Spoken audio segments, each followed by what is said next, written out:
Albert Einstein once said, everybody's a genius. But if you judge a fish by its ability to climb a tree, it will live its whole life believing that it is stupid. Ladies and gentlemen of the jury, today on trial we have modern day schooling. Glad you could come. Not only does he make fish climb trees, but also makes them climb down and do a 10-mile run. Tell me, school, are you proud of the things you've done? Turning millions of people into robots, do you find that fun? Do you realize how many kids relate to that fish swimming upstream in class, never finding their gifts, thinking they are stupid, believing they are useless? Well, the time has come, no more excuses. I call school to the stand and accuse him of killing creativity, individuality, and being intellectually abusive. He's an ancient institution that has outlived his usage. So, Your Honor, this concludes my opening statement, and if I may present the evidence of my case, I will prove it. Proceed. Exhibit A. Here's a modern day phone. Recognize it? Here's a phone from 150 years ago. Big difference, right?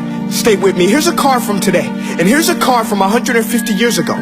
Big difference, right? Well, get this. Here's a classroom of today, and here's a class we used 150 years ago. Now, ain't that a shame? In literally more than a century, nothing has changed. Yet you claim to prepare students for the future? But with evidence like that, I must ask, do you prepare students for the future or the past? I did a background check on you and let the record show that you were made to train people to work in factories, which explains why you put students in straight rows, nice and neat, tell them sit still, raise your hand if you want to speak, give them a short break to eat, and for 8 hours a day, tell them what to think. Oh, and make them compete to get an A letter which determines product quality, hence grade A of meat. I get it. Back then, times were different. We all have a past. I myself am no Gandhi. But today, we don't need to make robot zombies. The world has progressed. And now we need people who think creatively, innovatively, critically, independently, with the ability to connect. See, every scientist will tell you that no two brains are the same. And every parent with 2 or more children will confirm that claim. So please explain why you treat students like cookie cutter frames or snapback hats, giving them this one-size-fits-all crap. Watch your language. Sorry, Your Honor, but if a doctor prescribed the exact same medicine to all of his patients, the results will be tragic. So many people would get sick, yet when it comes to school, this is exactly what happens, this educational malpractice, where one teacher stands in front of 20 kids, each one having different strengths, different needs, different gifts, different dreams, and you teach the same thing the same way? That's horrific. Ladies and gentlemen, the defendant should not be acquitted. This may be one of the worst criminal offenses ever to be committed.